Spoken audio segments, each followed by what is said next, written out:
ಇವರೆಲ್ಲ ಕೇಶರಾಶಿ ಇದು ಮಾಡಿಕೊಂಡು ಬೆತ್ತಲೆ ಆಗಿ ಇವಳು ಇಲ್ಲಿ ಇಂಥ ಶರಣರ ಜಾಗದಾಗ ಯಾಕೆ ಬಂದರು ಇವರು ಅಂತ ಕ್ವಶನ್ ಮಾಡ್ತಾರೆ.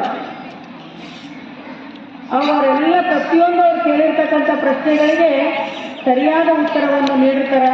ಅವಾಗ ಅವರು ಕೂಡ ಏನು ಮಾಡ್ತಾರೆ ಅಂತಂದರೆ ಅವರು ಶರಣಾಗೋರನ್ನು ಅವಾಗ ಮಹಾದೇವಿ ಇದ್ದರು, ಅಕ್ಕ ಮಹಾದೇವಿ ಅಂತೇಳಿ ಅವಾಗ ಅವರು ಕರೆದಿದ್ದು. ಮೊದಲು ಅನುಭವ ಮಂಟಪದಲ್ಲಿ ಅವರೆಲ್ಲ ಪ್ರಶ್ನೆಗಳಿಗೆ ಅವರು ಉತ್ತರ ಕೊಟ್ಟಾಗ ಅನಿಸ್ತು, ಹೌದು ನೀವು ಮಹಾದೇವಿ ಅಲ್ಲ ಅಕ್ಕ ಮಹಾದೇವಿ ಅಂತೇಳಿ ಅಕ್ಕನ ಸ್ಥಾನವನ್ನು ಅಲ್ಲಿ ಅನುಭವ ಮಂಟಪದಲ್ಲಿ ಅವರಿಗೆ ಕೊಟ್ಟಿರ್ತಾರೆ.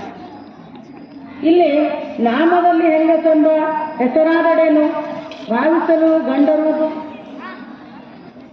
ಇಲ್ಲಿ ನಾಮದಲ್ಲಿ ಹೆಂಗಸಾದರೇನು ನಮ್ಮ ಮನಸ್ಸು ಹೇಗಿರಬೇಕು ಅಂತ ಹೇಳ್ತಾರೆ ಅವರು ವರ್ಣನೆ ಮಾಡಿರ್ತಕ್ಕಂಥದ್ದು. ಇಲ್ಲಿ ಮುಂದೆ ಅವರೇನು ಮಾಡ್ತಾರೆ, ಕಲ್ಯಾಣದಿಂದ ಕದಳಿಗೆ ಹೋಗಿರ್ತಾರೆ.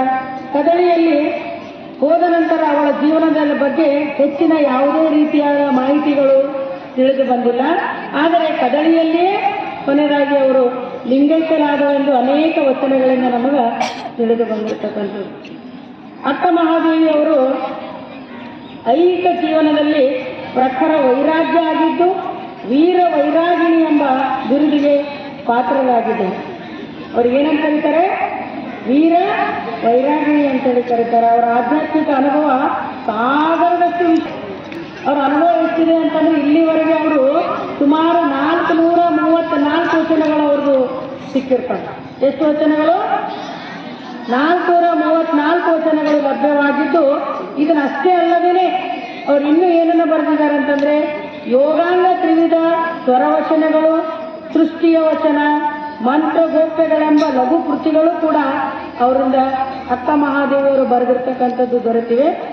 ಹೀಗಾಗಿ ಅವರು ಉತ್ಕೃಷ್ಟ ಸಂಗಮವಾಗಿದ್ದು ಅವರೇನಾಗಿದ್ದಾರೆ ಅಂದರೆ ಸರ್ವೋತ್ಕೃಷ್ಟವಾಗಿರ್ತಕ್ಕಂಥ ಸೌಂದರ್ಯ ದರ್ಶನದ ಪರಿಪೂರ್ಣ ಅಭಿವ್ಯಕ್ತಗಳಾಗಿದ್ದು, ಇಲ್ಲಿ ಅಕ್ಕ ಮಹಾದೇವಿಯರ ಜೀವನ ಕದಳಿಯಲ್ಲಿಯೇ ಅವರು ಕೊನೆಯದಾಗಿ ಲಿಂಗೈಕ್ಯ ಆಗಿರೋದು ಈ ಒಂದು ಕೆಲವು ಮಾಹಿತಿಗಳಿಂದ ನಮಗೆ ಗೊತ್ತಾಗಿರತಕ್ಕಂಥದ್ದು.